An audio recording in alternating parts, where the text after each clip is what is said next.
নমস্কার বন্ধুরা, রিক্তার ঘরোয়া রান্নায় সবাইকে স্বাগত। আজ আমি এই যে বিউলির ডাল আর এই মান দিয়ে বিউলির ডালে একটা বড়ি বানাবো। তো কিভাবে বানাবো তোমাদের সাথে আমি শেয়ার করব, তোমরা পুরো ভিডিওটা দেখতে থাকো, আমার সঙ্গে থাকো।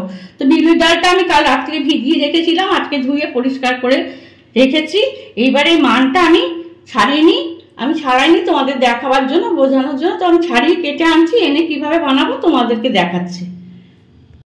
মানগুলো আমি এরকম সরু সরু ছোট ছোট করে কেটে নিয়েছি, যাতে কিনা বাটতে আমার সুবিধা হয়। তো এবার আমি বাটতে শুরু করি। মানগুলো দিয়ে দিলাম মিক্সারে। এগুলো শিলেই করা ভালো, তবে এখন তো সময়ের অভাব আর আমাদের সেরকমভাবে শরীরও ভালো না, তাই মিক্সারেই করবো। তাই বেটে নিই মানটা, তারপরে দেখাচ্ছি। এরকম মিহিভাবে মানটা বাটতে হবে। বাটা হয়ে গেছে, এই মানটা এবার ঢেলে নেব।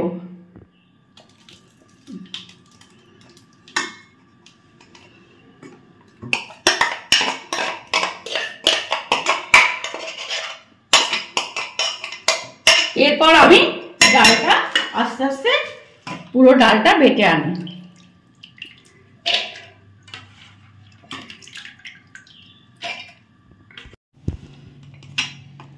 এরকম মিহি করে আমি ডালটা বেটে আনলাম।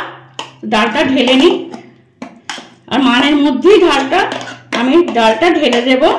কেন মান আর ডাল আমি একসাথে মেশাবো। আমি আবার বেশ কিছুটা ডাল আছে, বাড়তে যাব, সে ডালটা তুলে দিই। একটা কথা বলে রাখি, আমার এখানে 300 গ্রাম ডাল ছিল, তো তার জন্য এরপরে কিন্তু এই মশলাটা একসাথে আমাকে দিয়ে বাটতে হবে। আদা দিয়েছি 50 গ্রাম, বেশ কিছুটা লঙ্কা, কাঁচা লঙ্কা, তোমরা যে যেরকম ঝাল খাবে তোমরা দেখবে, আর 4 চামচ মতো আমি মৌরি দিয়েছি, আর বেশ কিছুটা আমি এখানে হিং অ্যাড করব। দিয়ে এবার এটা বেটে আনবো। দেখো মশলা দেওয়া যেহেতু কালারটা কিন্তু চেঞ্জ হয়ে গেছে। এরপর আমি এটা আবারও এর সাথে মিশিয়ে নেব। তো আমি ঢেলে নিয়েছি সবটা।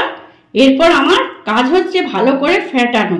এই ডাল যত ফাটানো হবে তত কিন্তু বড়ি সুন্দর হবে। তো আমি এইভাবে ফাটাতে থাকবো, মিনিট 20 ফাটাবো এইভাবে, যাতে কিনা খুব সুন্দর ফুলো ফুলো হয়ে ওঠে। আর এইভাবেই ফাটাতে হবে, তাহলে কিন্তু ভালো হবে।